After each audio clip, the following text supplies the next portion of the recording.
अब मान के चलिए कि इस महिला का गुण प्रभावी था, तो इसके अंदर वो किसका लक्षण दिखाई देगा? महिला का। अब ये भी एकदम बारूद हो जाएगी, झगड़ा करना शुरू करेगी, ठीक है।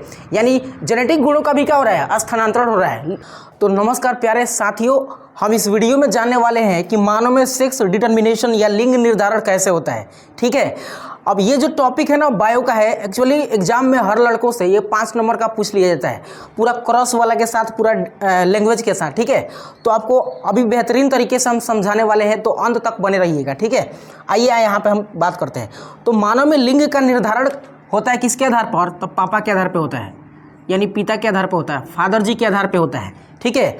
लिंग निर्धारण का मतलब होता है कि जब मेल और फीमेल, ठीक है, मेल और फीमेल के बीच सेक्सुअल कंडीशन होता है ना, तो सेक्सुअल कंडीशन के बाद जो बच्चे बनते हैं, उत्पन्न होते हैं या जन्म लेते हैं, वो लड़के होते हैं कि लड़की, है ना, इनका निर्धारण जन्म से पहले हो जाता है, ठीक है।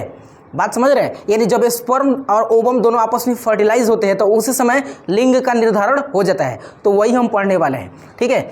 आइए हम बात करते हैं। देखिए हमने एक यहाँ पे 2 चित्र बनाए हैं दोनों आदमी का, ठीक है, हस्बैंड वाइफ का बनाया है चित्र।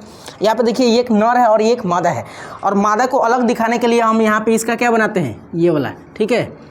ये हो गई मादा और ये नर हो गया, ठीक है। नर थोड़ा स्माइली टाइप का है और मादा क्या है? गुस्सैल प्रवृत्ति का है, ठीक है। अब देखिएगा लिंग निर्धारण में ये तो फिक्स होता ही है कि लड़का होगा कि लड़की, साथ ही साथ क्रोमोसोम के कारण ही, यानी अनुवांशिक गुणों का भी क्या हो जाता है? स्थानांतरण हो जाता है, ठीक है। यानी जिस तरह के गुण इनके अंदर है, इनके अंदर, ठीक है, वही गुण इनके बच्चे में क्या होगा? ट्रांसफर होगा, ठीक है। समझिएगा ध्यान से आप। और इनके अंदर जो जिस तरह का गुण है वही गुण उनमें क्या होगा? ट्रांसफर होगा। लेकिन दोनों में जन प्रभावी होगा, अर्थात जिसका प्रभाव सबसे ज़्यादा होगा, जो सबसे ज़्यादा डोमिनेंस होगा, उसी का गुण उसमें प्रकट दिखाई देगा उसके अगले संतान में। तो आइए देखते हैं। देखिए हम जानते हैं कि मानव में क्रोमोसोम की संख्या कितना होता है? 46 होता है। कितना होता है? 46। तो 44 क्रोमोसोम मेल और फीमेल में सेम होते हैं। कितने? 44 क्रोमोसोम मेल और फीमेल में क्या होते हैं? सेम होते हैं। लेकिन जो 23वां जोड़ा क्रोमोसोम होता है ना, 23वां जोड़ा, वो डिफरेंस टाइप का होता है, ठीक है। केवल किस में? मेल में। जबकि फीमेल में 23वां जोड़ा क्रोमोसोम क्या होता है? सेम होता है। तो जो सेम क्रोमोसोम होते हैं एक जैसे, उनको ऑटोसोम या एलील कहते हैं। क्या कहते हैं? एलील, ठीक है। तो हमने यहाँ पे दिखा दिया है कि इनके अंदर जो क्रोमोसोम है 46, तो 44 को तो सेम है, 22 जोड़ा क्रोमोसोम सेम है, 23वां जोड़ा मानव के जो मेल श्रृंखला था, श्रेणी था, उसमें डिफरेंस था। तो 44 और जो अलग है उसको हमने ये दिखा दिया, ठीक है। मतलब यही भाग लेगा किस में? सेक्स डिटर्मिनेशन में। यहाँ पर अगर आए गुसेल जी के पास, तो गुसेल जी के पास भी 44 क्रोमोसोम सेम है, यानी इनका सबके सब सेम है, लेकिन 2 अलग दिखा दिया था कि यही दोनों क्या करेंगे? भाग लेंगे सेक्स डिटर्मिनेशन में, ठीक है। अब हमने इनके गुणसूत्र को, क्रोमोसोम को यहाँ पर ला के रख दिया है, ठीक है, और इनके गुणसूत्र को यहाँ पर आपको सेम ऐसे ही कर देना है ना। अब देखिए अब होगा क्या कि इनमें ना क्रॉस कराया जाएगा।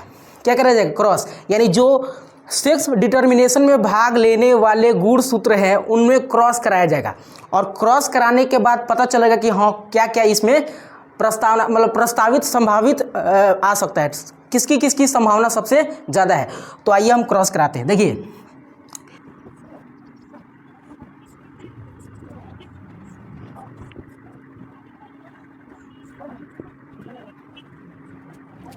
यहाँ पे हमने क्रॉस करा दिया। आइए अब आपको समझा देते हैं, ध्यान से देखिएगा। ये XX क्रोमोसोम था, इस गुस्सैल महिला का था, और XY क्रोमोसोम इस हंसते हुए पुरुष का था।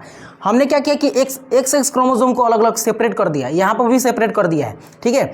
अब ये जो फर्स्ट क्रोमोसोम है ना महिला का, इस क्रोमोसोम का कॉम्बिनेशन यानी क्रॉस कराएंगे मेल के प्रथम X क्रोमोसोम के साथ, ठीक है, यहाँ पे ऐसे। उसी तरह से महिला का जो प्रथम क्रोमोसोम है इसका क्रॉस कराएंगे किससे? मेल के अंतिम क्रोमोसोम यानी Y से, तो इसे बनेगा XY, ठीक है। अब यहाँ उसके बाद देखिएगा, फिर उसी तरह यहाँ से मेल का दूसरा जो क्रोमोसोम था Y, इसका क्रॉस कराएंगे किससे? फीमेल के दूसरे X क्रोमोसोम के साथ, यानी ऐसे। फिर उसी तरह मेल का जो क्रोमोसोम X था इसका कॉम्बिनेशन कराएंगे किससे? यहाँ पर X के साथ। तो यहाँ पे 4 कंडीशन बन रहे हैं, ठीक है। सेक्स डिटर्मिनेशन में 4 कंडीशन यहाँ पे आपको दिख रहे हैं। अब ध्यान से देखिएगा, तो यहाँ पे देखिए मेल का जो क्रोमोसोम है 44 + XY है, यानी XY जिस कैटेगरी में गया होगा वो नर के लिए प्रभावी होगा, वह क्रोमोसोम नर के लिए क्या करेगा, डिनोट करेगा, ठीक है। परंतु अगर XX गया होगा तो वो कैटेगरी किसके लिए होगा, फीमेल यानी महिला के लिए होगा या लड़की के लिए होगा, ठीक है। ये आप बात समझ गए हैं। अब थोड़ा सा और एक बात कर ले हम यहाँ पे, जब भी सेक्स डिटर्मिनेशन होता है ना, यानी तो उसमें जानते हैं क्रोमोसोम का संलयन होता है, ये तो फिक्स है, ठीक है। तो मेल के अंदर से क्रोमोसोम को ढोने के लिए काम करता है स्पर्म, अब फीमेल के अंदर से ओवम, ठीक है।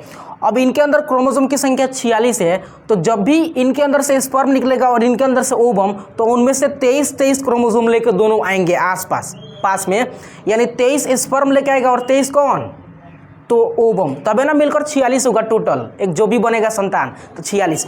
यानी आप ये मान के चलिएगा कि इसके साथ भी 44 है, इसके साथ भी 44 है, इसके साथ भी 44 है, सबके साथ 44 है, यानी 44 plus XX, 44 plus XY, 44 plus XX और 44 प्लस XY। तो हमने आपको अभी कहा कि जब भी XX आएगा तो वो महिला के लिए होगा, अर्थात लड़की के लिए होगा। अब इसका झोंटा होगा तो बड़ा बड़ा, समझ रहे हैं। अब ये पुरुष के लिए होगा यानी लड़का, अब ये महिला यानी लड़की, और यहाँ पे क्या हो जाएगा, ये तो ये हो जाएगा लड़का, ठीक है। अब यहाँ पे ये भी हो सकता है कि इन दोनों में जिसका क्रोमोसोम प्रभावी होगा, यानी जिसका गुणसूत्र सबसे ज़्यादा डोमिनेटिव होगा, उसका इस पीढ़ी में लक्षण प्रकट होगा, ठीक है। तो ये जो पीढ़ी लड़की बनी है XX वाला क्रोमोसोम के साथ, ठीक है। अब मान के चलिए कि इस महिला का गुण प्रभावी था, तो इसके अंदर किसका लक्षण दिखाई देगा, महिला का। अब ये भी एकदम बारूद हो जाएगी, झगड़ा करना शुरू करेगी, ठीक है। यानी जेनेटिक गुणों का भी क्या हो रहा है, स्थानांतरण हो रहा है सेक्स डिटर्मिनेशन के समय, ठीक है। यहाँ भी XY जो है, यहाँ पर इसके अंदर अगर इसका लक्षण प्रभावी हुआ, डोमिनेटिव जिसका लक्षण प्रभावी हुआ, तो ये भी क्या होगा, गुस्सैल टाइप का होगा, लेकिन कभी कभी ये स्माइल भी करेगा इसके जैसा, ठीक है। अब यहाँ पे देखिए, अब प्रभावी यही है तो ये लड़की भी क्या होगी, गुस्सैल। जबकि ये अगर प्रभावी, इसमें इसका लक्षण प्रभावी हो गया इस वाले में, तो ये बहुत स्माइल करेगा। तो आप, ये था सेक्स डिटर्मिनेशन का टॉपिक। हमें कमेंट में बताइएगा कि आपको ये वीडियो कैसा लगा। तो मिलेंगे अगले वीडियो में, तब तक के लिए बाय।